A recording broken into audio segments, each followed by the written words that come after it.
Bless your name, Jesus. We love you. Hallelujah. We put.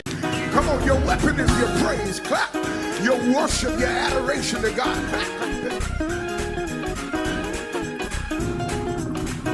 Put your hand.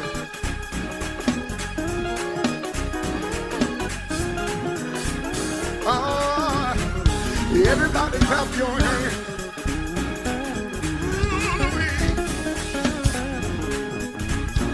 Here we go. So it says, got joy in my soul. God is in control. I got Satan on my trail, but I'm thinking all is well. He's attacking every day, but I'm watching while I pray.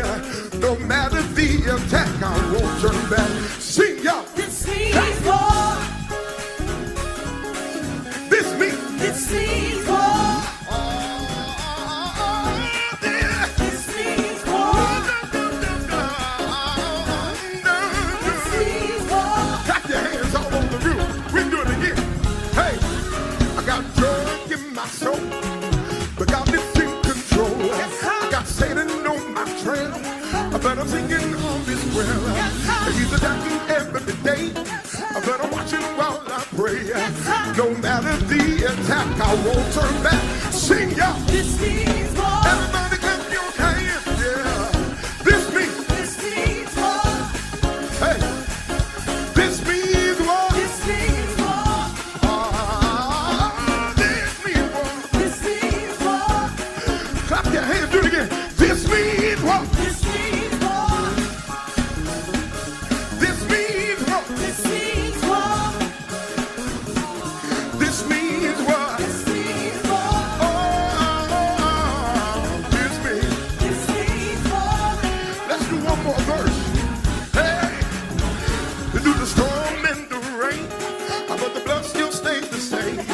Whatever's going wrong, I got my work clothes on. I might be in the days, but you can't have my praise. No matter the attack, I won't turn back. Yes, this means what? This means war. Anybody in the room tonight? This means war. I need you to shout it like you know you got something worth fighting for. This means war. Let's do it one more time. Y'all sustain me right here. I'm going in the rain. The blood still stays the same. Yes, sir. Whatever's going wrong, my war clothes are wrong. Yes, sir. I might be in the days, but you can't have my praise. Yes, sir. No matter the attack, I won't turn back.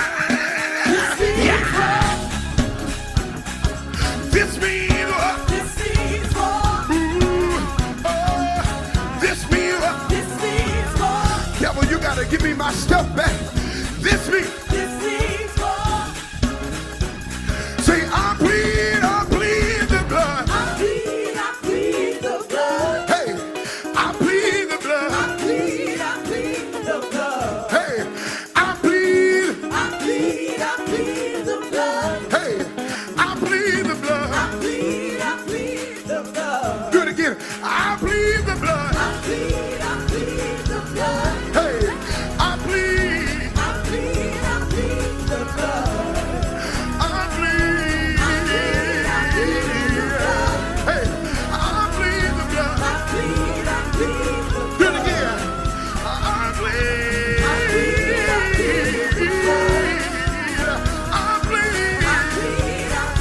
the blood. You can't have my family. What do?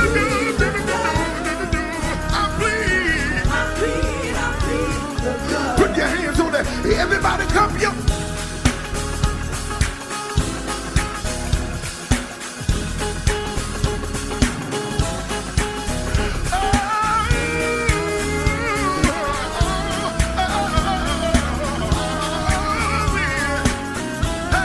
I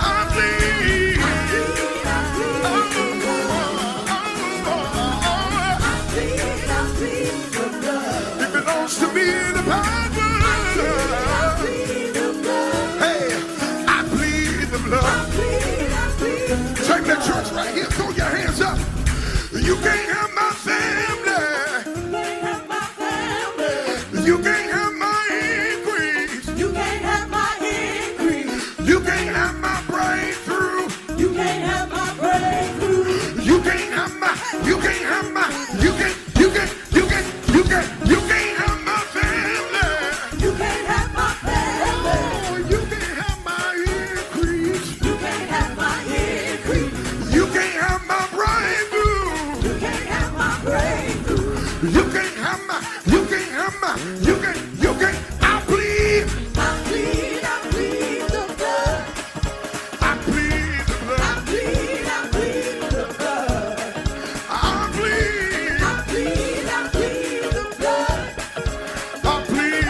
delivered me. I was dirty, but the blood cleaned me.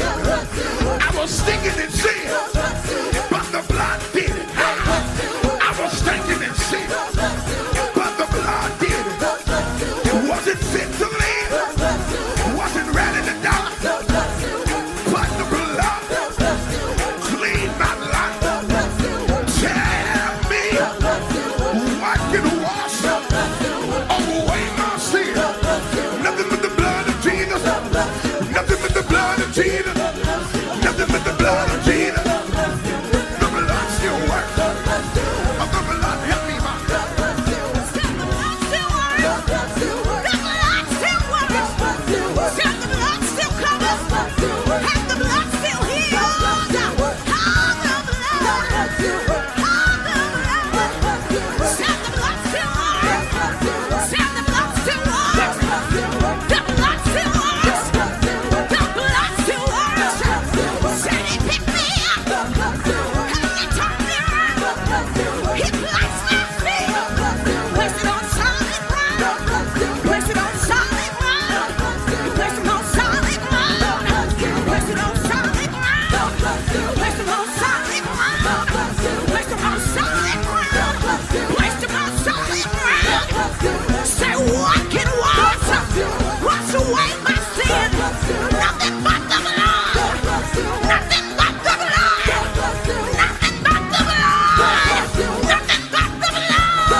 It can wash your mind. It can clean your heart. It can save your soul. Yeah! The blood still works. The blood still works. The blood still works. The blood still works. The blood still works. The blood still works. The blood still works. What can wash away? Wash away my sin. Nothing but the blood of Jesus. Nothing but the blood of Jesus. Nothing but the blood of Jesus. Nothing but the blood. Nothing but the blood. Nothing but the blood. Nothing but the blood. Nothing but the blood. Nothing but the blood. When he hung on the cross, he hung his head and died. Three days later, 3 days later, he rose. With no power in his hand. With no power in his hand. They hung him high. And they stretched him wide. They hung him there. And for us he died. The blood still works. The blood still works. The blood still works. The blood still works. The blood still works. The blood still works. The blood still works. The blood still works. The blood still works. The blood still works. The blood still works. The blood still works. He can wash you out. Wash you white as snow.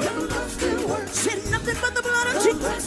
Said nothing but the blood of Jesus. Said nothing but the blood of Jesus. Said nothing but the blood of Jesus. Said nothing but the blood of Jesus. Said nothing but the blood of Jesus. Nothing but the blood of Jesus. Nothing but the blood of Jesus. Nothing but the blood of Jesus. It can heal your mind. It can save your soul. It can wash you white. Wash you white as snow. The blood of Jesus is all power. It's all knowing. Say the blood of Jesus. It will clean your heart. It will restore your soul. There's nothing that the blood can't do. Say nothing but the blood. Say nothing but the blood. G-G-G-G-G. Say G-G-G-G-G. Say G-G-G-G-G. Say G-G-G-G-G. Power in your hand.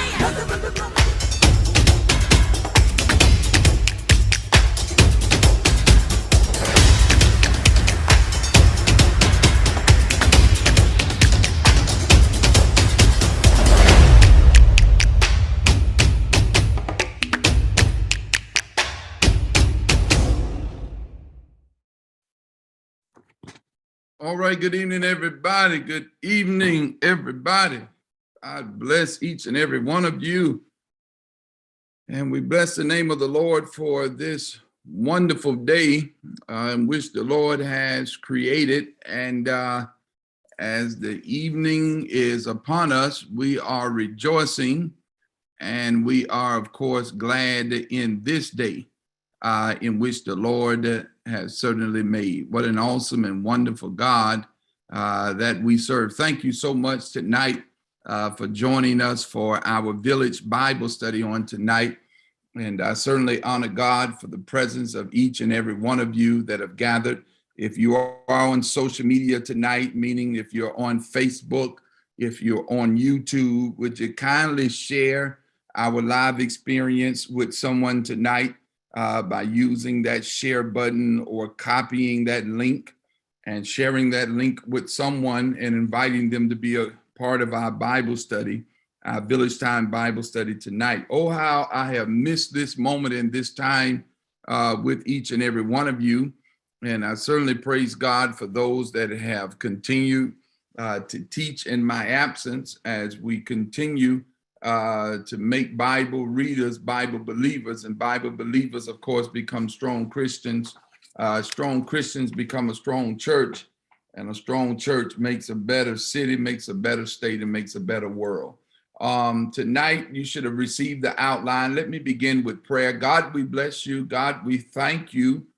And we certainly honor you for this time that you allow us to study, to show thyself approved, a workman or workwoman that needeth not be ashamed, but able to rightly divide the word of truth. Be with us on tonight. Illuminate our minds, and God, chart a path so that we might gain understanding tonight. In Jesus' name. And the church said, amen. Amen. Again, thank you for Facebook. Thank you. I know it's been a while as you are sharing. Thank you, YouTube family, as you are sharing our live Bible study experience. Let us place our communication team. Would you place on the screen our outline? There's our outline beginning tonight. And hopefully you received this already in our e-blast that was sent out and that was shared. Also, our text message that was shared tonight. If you have not received the e-blast or text message, please kindly, if you're on social media, inbox us your email address. If you're on Zoom tonight, send us your email address on Zoom to Nicole Smith or either to the St. James name here on Zoom so that you will be added to that list so that you will be able to receive this information. And so you would have received this really yesterday. It went out in the e-blast, and that's the aim and goal, to get it to you a day before so that you can peruse it and begin to look over the scripture that we're studying.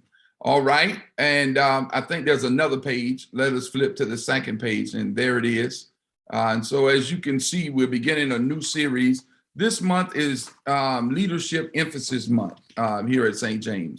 And so we're concentrating on our leaders. We're going to certainly honor them on the last Sunday of this month, which is the fifth Sunday, doing both experiences. And hopefully persons will make a decision to join a ministry by connecting with one of those ministry leaders that you will get to see at both locations on the fifth Sunday of this month. And they would love to share their information with you on that Sunday as well. So this is our aim for the next couple of Wednesdays that we have to share together with one another. Our aim and our passion for these next couple of Wednesdays is to concentrate on leadership. All right, we can remove the outline. And so during this month, we will seek to develop and support our leaders of our church, as well as to cultivate new leaders as well. We will look to cultivate new leaders as well. Also, we will study various leaders of the Bible, and we will look at various biblical characters and leaders of the Bible. And by looking at them, we will be able to discover their various leadership styles. Nobody leads the same, brothers and sisters. Nobody leads the same. We all lead in different ways. And so one of the most renowned voices in leadership today, we just got to give credit to what credit is due, is John Maxwell. John Maxwell is probably one of the most profound voices and preeminent voices as it relates to leadership. And he says that leadership is influence, nothing more, nothing less. Leadership is influence, nothing more, nothing less. Leadership is also, he says, neutral. And he says it's the responsibility of every leader to make sure that we use whatever leadership capacity we have, whatever we have, that we use it for good. Now, you got some folk that are leaders, but it's not for good. They lead bad things, speak on bad things, cause bad things to happen. They're leading the wrong group. You got gang leaders. Yeah, they're a leader, but they're leading the wrong group of people and causing harm to be inflicted upon people. But Maxwell says a true, authentic leader uses their influence, uses their capacity, uses their skill for good. They use it for good so that good comes about, whatever it is that they are engaged in. And so I want to begin with one of the best leaders that we probably have seen biblically, and that is Moses. Moses, man, what an assignment, what a task Moses had in leading the people out of bondage. Think about that for a minute, wherever you are tonight. Think about having to lead people with a bondage mentality, how to lead people with a slavery mentality. And we see that throughout Moses' leadership and the words of the Israelites, where there not enough graves in Egypt that you brought us out here to die. We, at least in Egypt, we had food to eat. Moses had to navigate all of that, leading people with a bondage mentality. I mean, that sends him straight up the top of the charts when it comes to leaders and all that Moses had to navigate. After Moses, of course, Jesus, we automatically know who is at the forefront. But beyond that, if we're ranking, and I'm just throwing names out there, I probably would go after Jesus. I would go to Moses, and then after Moses, I probably would transition to Nehemiah. And we'll look at these persons and these various biblical characters. Nehemiah, what an awesome assignment he had. Then David, what an assignment he had. Then you can jump to the New Testament, to the Apostle Paul. But when we're talking about leaders, you can also look in the New Testament, mostly the woman at the well and how she led people to Jesus Christ and used her influence for good.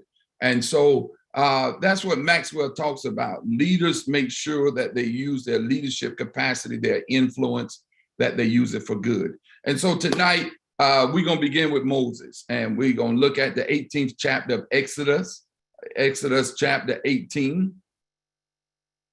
And when you're studying scripture, I've told you this in the past, I just want to reinforce it. It is always helpful that you read the chapter prior and the chapter after what you're concentrating on. So if you're concentrating on chapter 18, I would encourage you to read chapter 17 and then chapter 19 as well. In most homiletical circles, they'll say that comprises the circumference of the text that you're studying that night or that day or during that sermon. It provides context. Because most times I know for me, who is a textual preacher that preaches the text, and I tend not to roam away from the text. Some preacher expository, they'll read the text and never touch it again. I read the text and I stay right there. And I've practiced that discipline for years. And so sometimes people tease and say, oh, they 3-point preachers, 2-point preachers, or whatever, kind of preacher that they are. But one thing you'll know is that I know that text inside and out that we studied on that particular Sunday is what the individual will be able to say. And so tonight, I would encourage you in your quiet time and moments of meditation to read chapter 17 and to read chapter 19. But I want to start right at verse 17 tonight. Exodus chapter 18, and I want us to start at verse 17. And let's read it. It's on the screen wherever you are. Just read as we flow along. Moses' father-in-law replied, "What you are doing is not good. You and these people who come to you will only wear yourselves out. The work is too heavy for you. You cannot handle it alone. Listen now to me, and I will give you some advice. And may God be with you. You must be the people's representative before God and bring their disputes to God. Teach them God's decrees and instructions and show them the way they are to live and how they are to behave.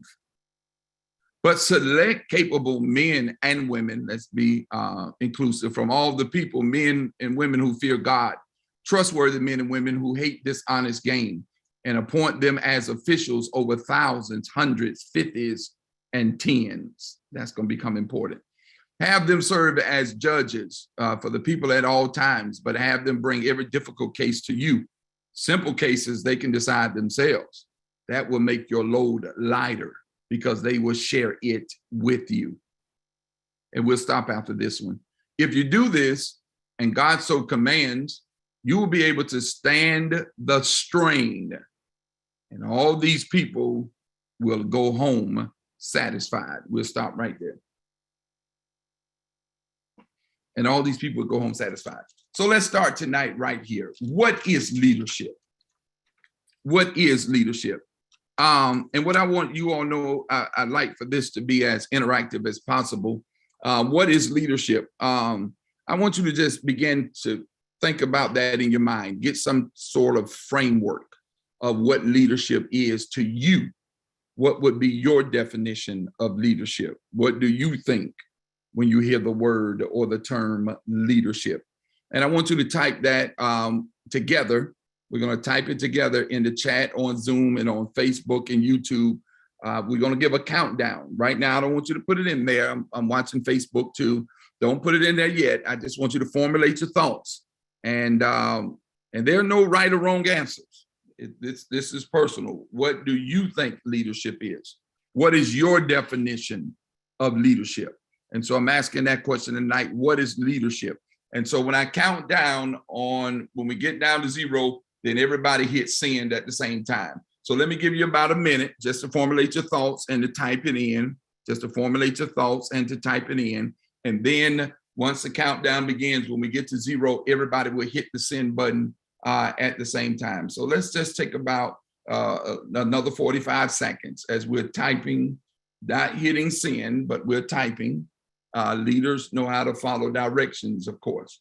And so while we're typing and formulating this thought in our mind, I'm interested in how you define leadership. 30 more seconds, and then we're going to hit the send button together. In 30 more seconds. All right, about 20 more seconds, and we'll hit it all together. All right. All right, once we get to 0, 10, 9, 8, 7, 6, 5, 4, 3, 2, 1, 0. Send it. Oh, look at that. Ability to inspire. Empathy, humility, setting goals, open-minded. Model great character, ability to guide people to a better place. Communication that inspires others to respond. One who is responsible for others. Someone who provides vision and is accountable for people and results. Mentorship, guidance, obedience. one who provides guidance, inspiration, mentorship, showing by example an area of growth personally, professionally, and spiritually, ability to cast a vision amongst people. All right, good. Facebook, let me see what you're saying. An individual who shows respect for another's talents and uses them to benefit all. All right, delegating and directing, guidance, charismatic. All right, keep doing what you want them to do. A leader can encourage and follow them. All right, good. I see that on social media. All right, leaders provide guidance, inspiration. Okay, those are all wonderful starters. Wonderful starters. That's great framing for what leadership is. One who isn't afraid to guide. Okay, now as I said earlier, John Maxwell is by far one of the most preeminent voices when it comes to leadership. And as I noted in the introduction, Maxwell shared that leadership is about influence. And so many of you said that because you say they got to be able to communicate, got to be able to guide, got to be able to lead people, got to have the ability to inspire. And so that coincides with what Maxwell is really suggesting to us. They have influence. Yeah. And if you don't have the ability to influence, you don't have the ability to bring about good, you don't have the ability to help others find their path, you may not be a leader. That's I guess that's the best way I can put it. You don't have the ability to influence people. You don't have the ability to bring about good. You don't have the ability to help others find their path. You may not be a leader. One of the things I love most about leadership, and to be honest tonight, why I pursued 3 years of study, doctoral study in this discipline, in this arena known as leadership, is that I have a passion to help people find their path and to find their niche. I have insatiable appetite to help people find direction, to help people to get to where they're going. Some people have various things that drive them. For some people, it's money. For some people, it's title. For some people, it can be popularity. For some people, it could be the accumulation of things. For me, what drives me is seeing people find their path, seeing people find their niche. I shared some months ago something that Dr. Mary White Williams shared with me in a text message, and I shared again tonight. What you make happen for others, God will make happen for you. That should be the mantra, and she really should have put that in a book. Now I may put it in a book, and I give her credit for it. But that really should be the mantra of every leader. What you make happen for others, God will make happen for you. And the flip side of that, maybe things are not happening for you because you ain't making nothing happen for anybody else. All you're doing is making things happen for yourself. That's not a leader. You all shared that in your comments on this Zoom and in your comments on social media. And so what we see Moses really doing biblically tonight in the text, he's making things happen for other people. And when you begin to make things happen for other people, God in return makes things happen for you. It's exciting seeing people find their path, find their purpose, find their niche, find that thing that God is calling them to do. For me, it's just as exciting as scoring a touchdown when I was in high school or shooting the winning basket in college. Those thrilling moments. I mean, hitting the winning basket don't get much better than that. But helping people find their path, it does get much better than that. And so that's one of the reasons I initially wanted to be a teacher when we're talking about leadership. And that's why in undergrad, I majored in education because I didn't foresee where I am today. I did not see myself being a pastor of this many people, of leading a flock. I really thought I was just going to be a teacher of some middle school or high school and become a great basketball or football coach. I was going to choose one of the two and become real good at it, become a champion at it, a champion coach. And if you look at it, it's really similar. The only difference is now I'm not coaching youth per se. I'm not coaching basketball or football. I'm coaching humans. I'm coaching people. I'm leading people, and the playbook is the Bible. And so I use my playbook every day to help people find their path and to find their niche. And so before full-time ministry, that was my goal in life. I wanted to become the best coach, whether it's football or basketball. I wanted to be the best at it. And so Maxwell also said about leadership that everything rises and falls on leadership. And many of you all are familiar with this series of books about leadership.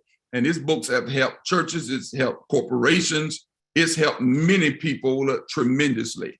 And so when you're talking about what is leadership, you've already began to coin and to frame ability to inspire, ability to lead, influence, all of those things. And see, I see more comments. As a social worker, I love having people succeed. And so I want to use the text tonight to help us gain another framework. So I want to start off by talking tonight, when we're talking about what is leadership, let's start talking tonight what leadership is not. Let's start there. Because if we find out what leadership is not, then it'll guide us to what leadership is. And so I want to start with what leadership is not. Leadership is not a Lone Ranger approach. As good as you are, you can't do this work by yourself. And that's why I want the tech team, communication team, to put verse 17 and 18 back up. This is really what Jethro is trying to teach Moses. He's trying to show Moses what leadership is not. And captured in verse 17 and verse 18 of this 18th chapter of Exodus is really what he's trying to tell him. Moses, his father-in-law, replied, "What you are doing is not good. You and these people who come to you will only wear yourselves out. The work is too heavy for you. You cannot handle it alone." Stay right there on that verse. Leave verse 18 up. Jethro says to Moses, "You cannot do this by yourself." It's not a Lone Ranger approach. And he tells Moses, what you are doing is not good, and you are going to wear yourself out. Jethro felt that Moses' present model of leadership was dangerous. And he says, because these people keep coming to you, and the more they keep coming to you, the more it's going to wear you out. And so Jethro felt that Moses' present model of leadership was dangerous, and he felt that it was a recipe for disaster physically, mentally, and spiritually. You and these people, Jethro says, who come to you will only wear yourselves out. They're going to wear themselves out in coming. You're going to wear yourself out in trying to respond. Why, Jethro? Because the work is too heavy for you. Cannot do this by yourself. All right, we can remove that. Thank you. Leadership is not a Lone Ranger approach. Leadership is not overloading yourself with so much work and responsibility that you are worn out at the end of every day. There's something wrong with that model if that is your model, and that is the one you're using. You know, I hear people talking about, well, I don't want to rust out. I don't want to be burned out. I want to rust out. I don't want to leave. All this kind of phrases I hear about being rust out or worn out. I don't want to be out in none of those ways. When I walk out, I want to be able to walk out in my right mind. I'm not rusty. I'm not worn out, but I'm still fresh. I'm still able to use the faculty of my limbs. You know, some people stay in leadership too long and don't know when enough is enough. So leadership is not overloading yourself so much with work and responsibility to the point that you're worn out. And now this may come as a shock to some people tonight, and I had to learn this myself. Being busy is not a qualification for being a leader. I said it fast. Let me say it slower. Just because you're busy don't mean you're a leader. People think if I load my schedule up and I got this, I got that to do, that and this to do, that means I'm some type of leader. No, you're a fool almost is really what you are. Because what Jethro is saying to Moses, man, you're crazy. You're going to wear yourself out. This thing too heavy for you. You cannot do this by yourself. You're not only going to wear yourself out, but you're going to wear the people who keep coming to you over and over and over again. So being busy is not a qualification for being a leader. Most people think I'm a leader because of what your schedule looks like. No. That's not in essence what a leader is. So Moses' model in the text was a Lone Ranger one at the beginning, but you're going to see a shift if you stay with me tonight in the text. It was a Lone Ranger model to which Jethro tells him in the text. Jethro says, man, this ain't good, bro. This ain't good at all for you. This is not healthy. This is not healthy spiritually. It's not healthy mentally. It is not healthy even physically. So leadership is not burning yourself out. Leadership is not doing everything yourself. Leadership is also not putting all the pressure on you. So let's start tonight with what leadership is not. Leadership is not a Lone Ranger approach. It is not burning yourself out. Leadership is not doing everything yourself. And leadership is certainly not putting all of the pressure on you. And so what is leadership? Leadership is also, the text is going to teach us tonight, the ability to select competent and responsible leaders. This is what makes it a challenge. This is what makes it difficult. Listen at what Jethro says in verse 21. If we can put verse 21 up tonight. Listen at what Jethro says to Moses in this 18th chapter and this 21st verse.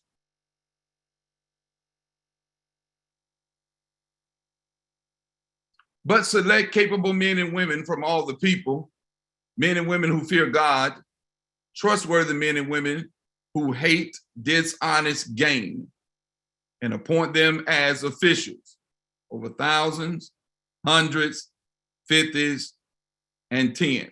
Leave it right there. This is going to become a model. And that's why I started off with Moses tonight, because this is going to become a model that we will see reoccurring even in the book of Daniel. Even with Nebuchadnezzar and the various kings appointed satraps and administrators, which Daniel became a part of that. Then you're going to see it with Jesus, with sending the 72 out and the 12 disciples and so on and so forth. This is the model. This is where the model emanates from.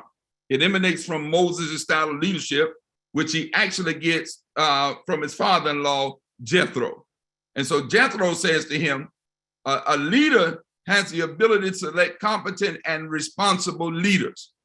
That's challenging because you have to spend a lot of time trying to find the type of men and women that Jethro has asked him to find it in the text. That's not easy.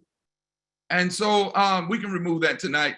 Now, John Maxwell noted in his model of leadership that it is about developing other leaders to carry on the work. Now, that's really, I'm not even going to use the corporate model. I'm going to stay in terms of the church model. That's really one of the failures of the church. One of the great failures of the church is developing other leaders to carry on the work. We do a poor job of that. I'm just going to be quite candid and honest with you. We do a poor job of developing others to carry on the work. And we have to do a better job at that. Corporate America has succession plans. Administrations have succession plans, and they are constantly training and developing people and preparing people for the next level and to take over those roles. My father in ministry played a prominent role in developing me because he took a risk on someone that was so young but allowed me to come so close. And when Bishop Sam did that, he was Pastor Sam at that time. He would take me everywhere. I would go to preaching engagements with him. I would be in the office with him before he would come out to preach his sermons. I would go to conferences with him. And so I got a chance to see a lot. And so I developed quicker than most because of accessibility. I think that's the term I can use, because of accessibility. So when I came to St. James, it was not, although I was coming from a smaller church in terms of Macon, it was not a shock to me because my home church was over 4,000 members. And my father in ministry grew my home church from 400 people, 400 to over 4,000. So literally 3,600 more people joined that church under him over the course of time that I was there. So I actually saw that. I came out of a large church context, but I had the benefit of pastoring smaller churches and then up to where I eventually came to Newark from. So it was not stage fright for me. I mean, I grew up in a church with thousands of members sitting there on Sunday mornings. So accessibility helped me tremendously. But Maxwell says that leadership is about developing other leaders to carry on the work.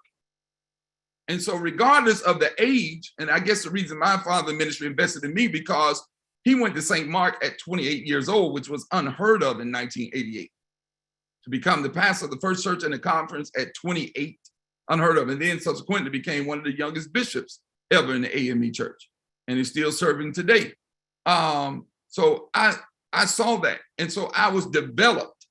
I hung around people. One bishop, Preston Warren Williams, one of the retired bishops, said, what makes Slaughter different? And he used to call me Junior. He would never call me by my name. He always called me Junior.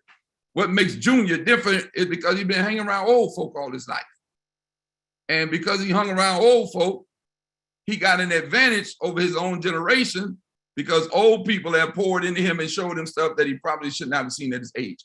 Once again, I'm only using myself as an example when it comes to developing other leaders to carry on the work. So the work that we're doing today and the work we're carrying on today is a byproduct of people investing in me. Bishop DeVoe, same way. Bishop Frank Curtis Cummings, who served here in the First Episcopal District, same way. Developed me up close to carry on the work. And so what Jethro is saying in verse 21, he really provides an outline of what competent, reliable, and responsible leaders should look like.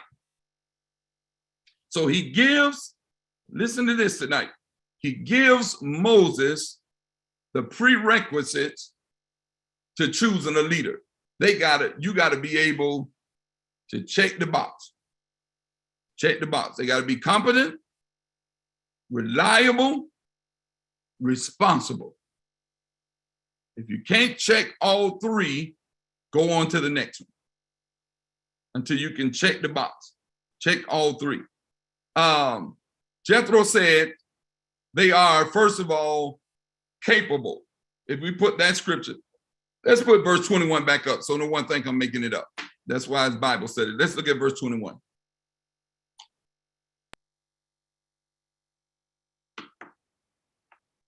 But select capable. There's one box right there. Select capable men and women from all the people. So first box is what? They got to be capable. Now, sisters and brothers, I really can hang out there all night. And I'm not. He didn't say nothing about what they look like. He didn't say anything about their age. He didn't say anything about their profile in terms of credentials or any of that stuff. He said they got to be capable. That means they got to have the ability to get things done. Because one of the things about leaders is leaders cannot keep running away from problems. Leaders run to problems. And so when you select capable men and women, you're selecting people that are not afraid of problems, but people that are willing to run to problems and not run away from problems. So box number one on Jethro's application that he's given to Moses in terms of what leaders look like. He said, first of all, they got to be capable. Then he says they got to be men and women who fear God. That indicates what? They got to have a relationship with a higher source, with a higher authority. They got to have a relationship. And Jethro said they got to fear God. That means they got a relationship with God and they believe in somebody above themselves.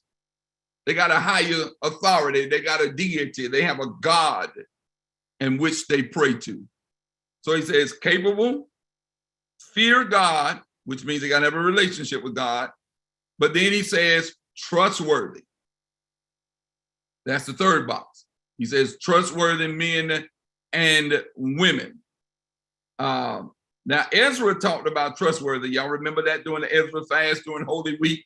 And he said he found trustworthy individuals. So Jethro says to Moses, and that could be where Ezra got it from. And Nehemiah picked it up, and Ezra must have picked it up from Nehemiah. One of the two. I don't know who had it first, but I know Moses was told first to get trustworthy men and women.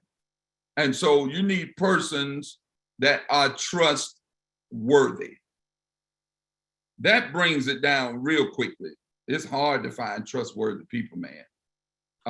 But that's why leadership is challenging, because you have the task of selecting competent and responsible leaders. And you got to be able to discern whether they're capable, do they fear God, are they trustworthy? But then he says, here's the last requirement. They hate dishonest gain. Box number 4, they got to have integrity. Got to have integrity. Sisters and brothers, they aren't in favor of dishonest gain.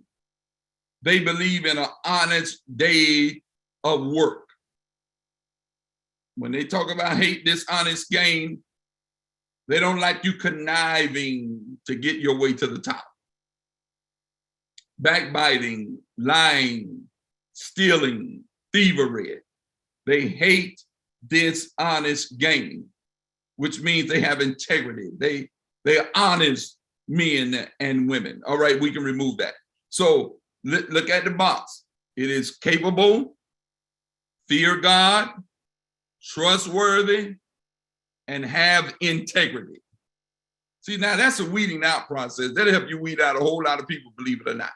That will help you weed out a whole lot of people. So Jethro is basically telling Moses that you just cannot choose anyone. And we'll hear this reoccurring when we get to David down the road, and this may take us beyond the month of April over into our May emphasis month, and it's probably going to take us over into that.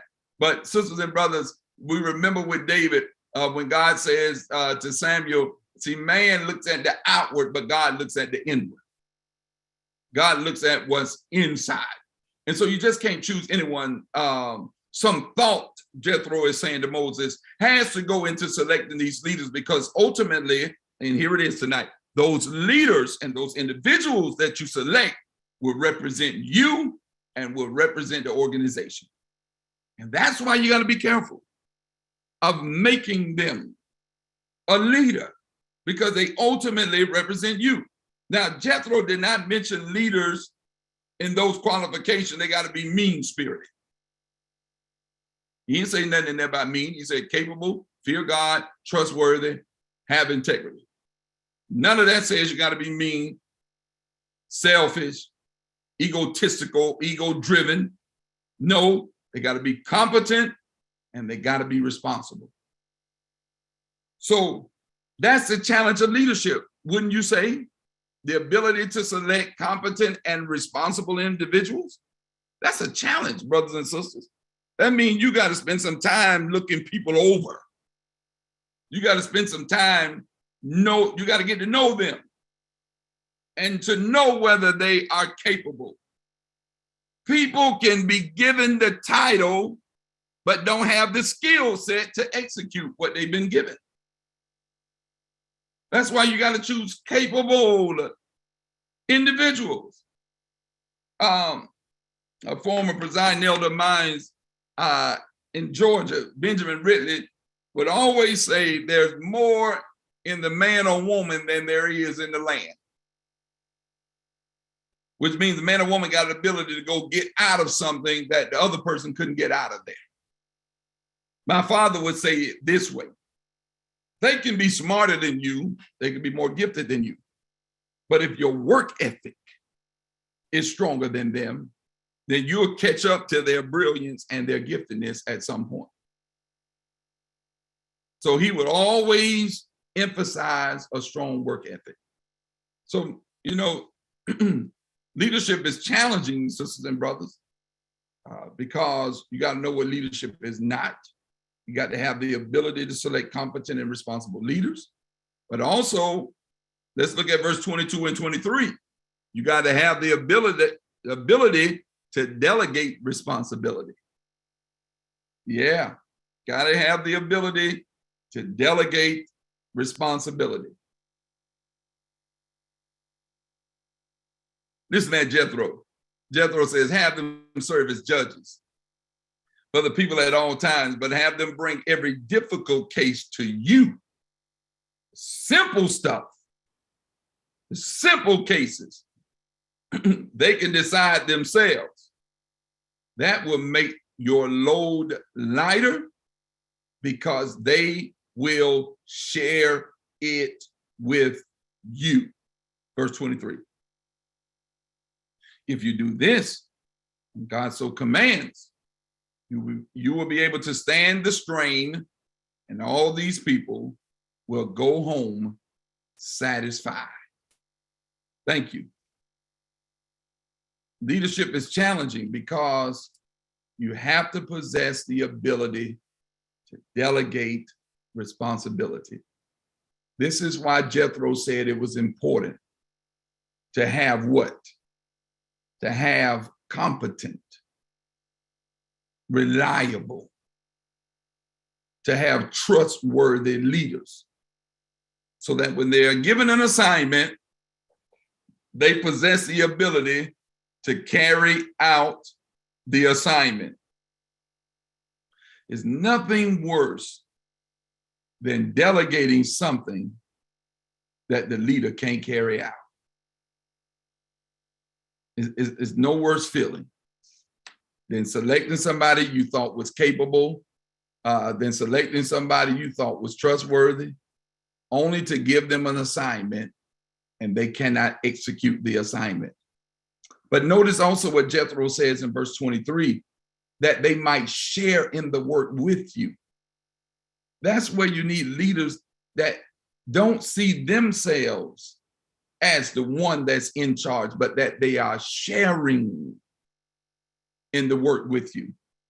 He provides Moses with a recipe to preserve himself. He says, man, this thing will make the load easier and lighter for you, and not make the load too heavy for you to bear. Jethro gets out of Moses' head at that very moment the notion that just because God has selected you, that you got to do everything yourself. You don't have to do it all yourself. Can I put it real bluntly tonight from my own personal perspective? That stuff will kill you. It's too heavy. It'll take you out of here. I've been there. Hear me tonight. And I've suffered mentally as a result of it. It's too heavy. You can't carry all this stuff by yourself. That's why I'm just speaking in terms of my own context, of my own denomination. That's why the forefathers and mothers put the system together. Stewards, trustees, official board, choir, studesses, ushers. They put those together, those components and those boards, because they recognize It's too heavy for any one man or one woman to carry by themselves. And so the system is there, the framing is there, but choosing the competent persons is where the difficulty comes in. That's the hard part. And so I thank God that after 12 years, and I celebrate 12 years the second weekend in June, as the pastor of this church, I've learned the art of delegating. I've learned that it is necessary to protect your health, your soul, and all of that stuff. Now, I said Sunday, I think I said Sunday, I don't know where I was when I said a hard head makes a soft behind. I was at 9 o'clock or 11 o'clock. I don't know which one I said that at, but it wasn't on the manuscript to say it. So I said it in the moment that the Spirit gave it to me. Now, I got to that point finally because a hard head made a soft behind. That you got to learn the art of delegating.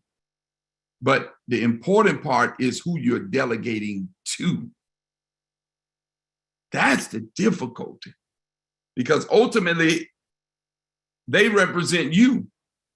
And they represent God first and foremost. They represent the church. And then, of course, they represent you. Who you delegate responsibility to is vitally important. It is a necessity. I would say it is 099 in terms of leadership. It ought to be the first class you take, how to delegate responsibility. And so whatever Jethro witnessed in Moses, he saw the strain on Moses. That's the only thing you can come up with for him to say to Moses, man, this thing gonna wear you out. So I don't know if Moses was looking old. I don't know if he was looking fatigued. I don't know if Moses was looking drained. I don't know what it was that caused Jethro to be able to see on his face, this thing is too heavy for you, man.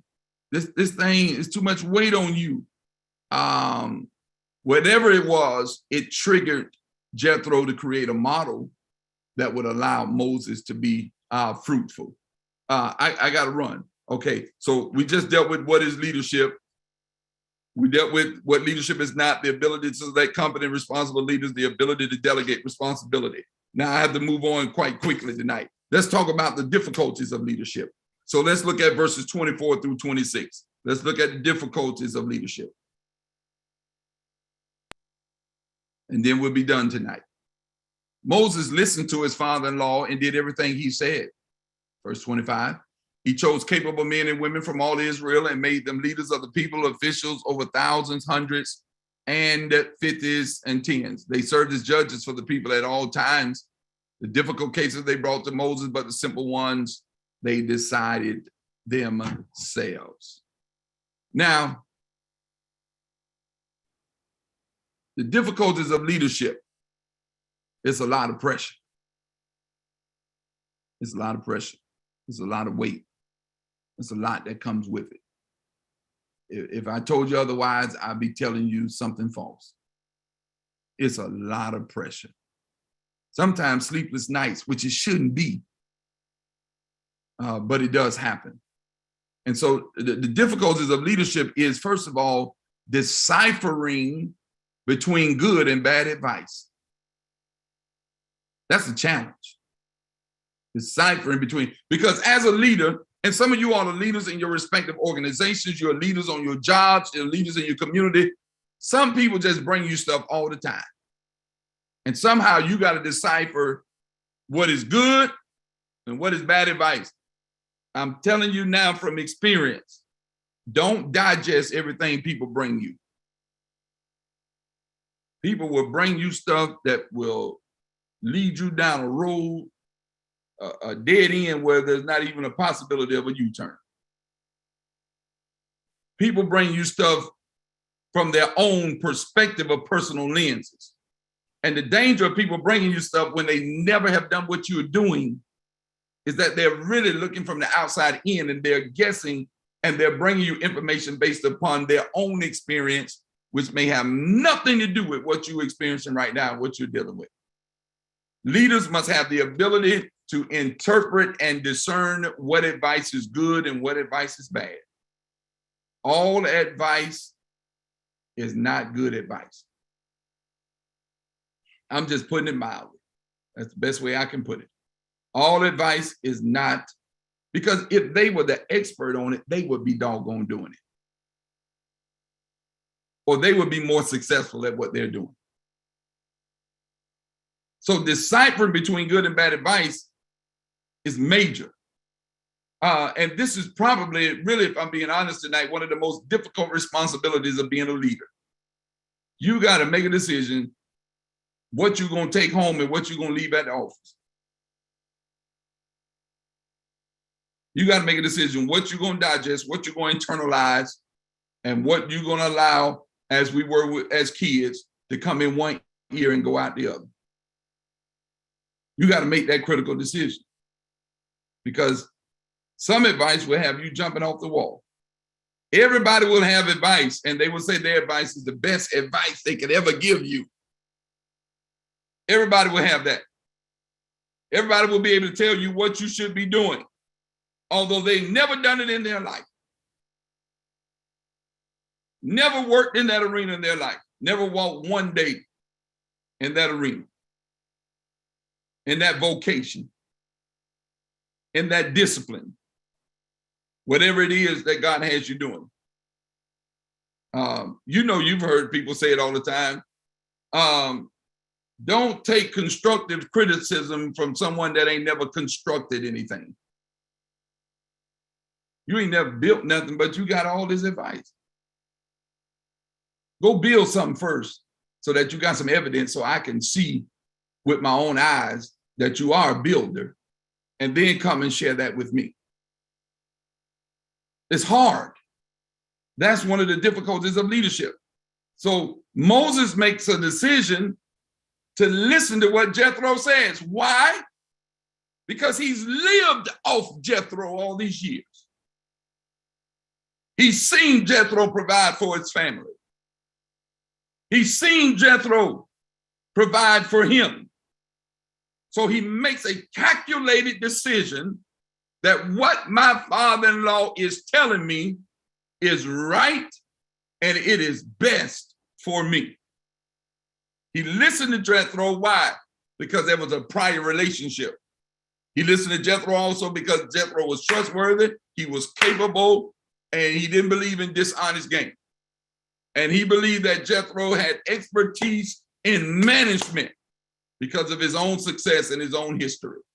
So let me kill that demon tonight, because I know some saying, are you saying you only listen to successful people? No.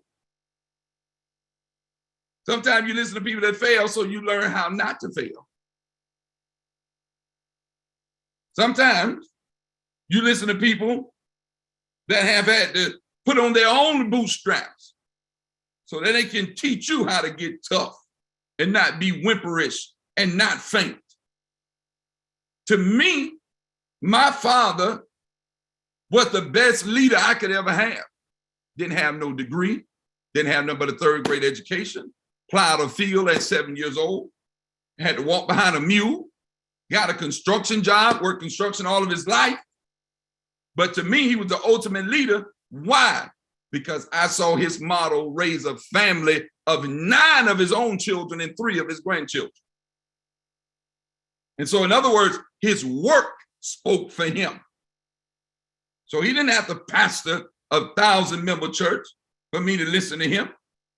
All I had to do is look at his work. But sometimes you got people that's coming to you that ain't even took care of their own family. But yet they got all this advice on what you ought to be doing. And so you got the tough decision of being able to decipher. That's tough for me.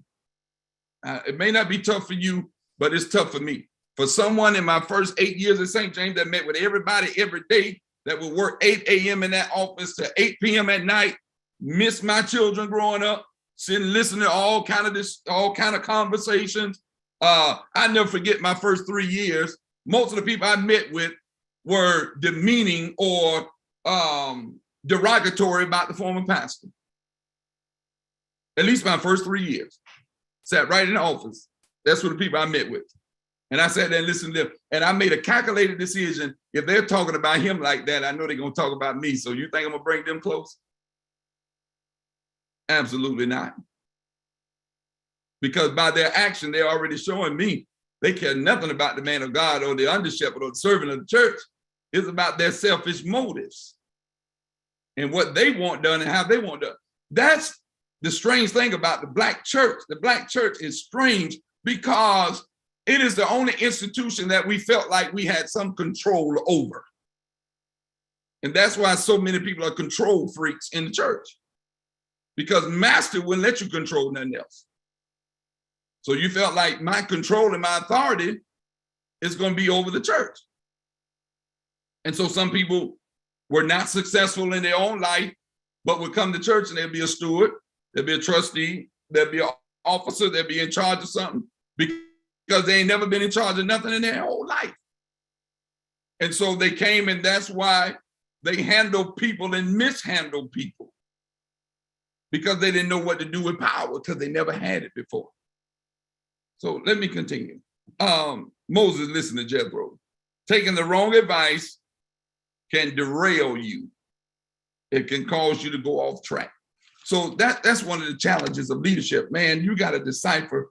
And I wish I had more time, but I'm out of time already. It's 7:56. So I'm going to pick back up next week because I really got an assignment for you all, and I need y'all help tonight. Here's what I want you to do, and to think about it, and we're going to put it in the chat section together on Facebook, on YouTube, and on Zoom. I want to ask you, how do you decipher between good and bad advice? I see a question from YouTube. What is an example of red flags of a person that should not be in leadership or the inner circle of leadership? I think Jethro's model, when they're not trustworthy, when they're not capable, the model that he presented to us. This is not homework. I need y'all to do this now. This is what I need y'all to do now. How do you, in your world, whatever your world is, whatever your role of leadership is, how do you decipher the difference between good and bad advice? We're going to deal with that in the last 3 minutes. How do you decipher between good and bad advice? Take about a minute to formulate your thoughts, and then we're going to hit it at the same time. We're going to hit the button at the same time so that it comes up. So take about a minute, and then I'll begin to count down. How do you decipher between good and bad advice? How do you decipher between good and bad advice? And we're going to put it all in the chat in a few moments. Take about another 45 seconds. How do you decipher between good and bad advice? About 30 seconds. We're going to end with this.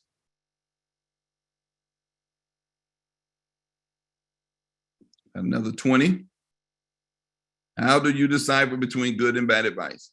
10, 9, 8, 7, 6, 5, 4, 3, 2, 1. Hit it. All right, here it comes. Look at there.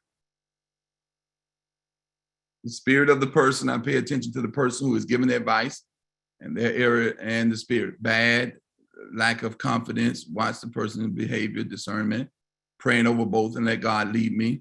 Listen to my gut feeling, listen to my keen ear. If it's unsolicited and the advice is about what others think you should do, opposed to the task at hand, leading by the spirit, trust and facts.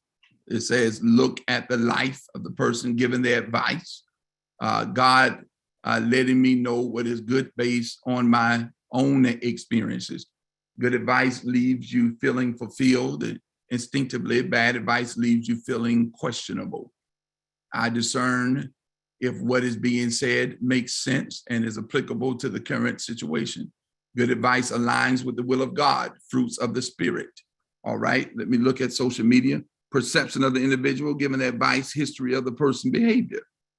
Look at their past performance and reputation.